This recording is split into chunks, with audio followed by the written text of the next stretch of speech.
On a plus de 14 000 tonnes de déchets foncés qui ont été jetés dans cette fosse, donc la majorité était foncée. C'est un amalgame de déchets chimiques, de munitions et évidemment de flux radioactifs qui ont pourri ici autour de cette fosse.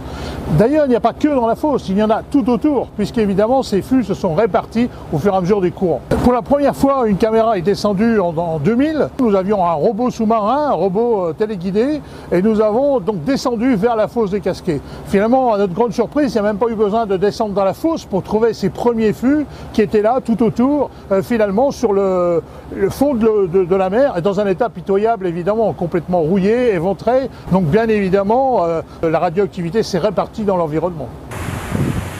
En 1993, une convention internationale est signée pour interdire définitivement cette pratique. On ne pourra plus jeter des fûts de déchets nucléaires par-dessus bord.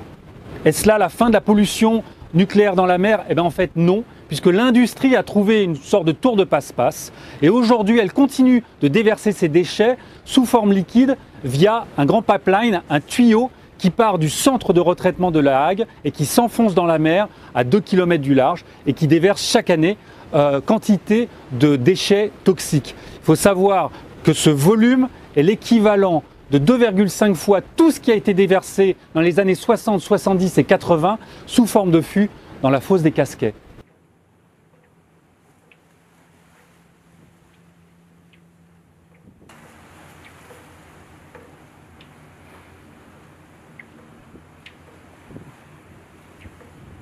Tout d'abord, Orano, c'est elle qui fait l'ensemble de ces prélèvements, donc on peut discuter évidemment de l'objectivité de ces prélèvements, mais il y a une réalité toute simple, c'est que de toute façon, tous ces prélèvements, qu'ils soient de Orano ou de l'IRSN, l'Institut de radioprotection nationale, qui est l'Institut d'État, ils trouvent des radioéléments artificiels dans l'environnement.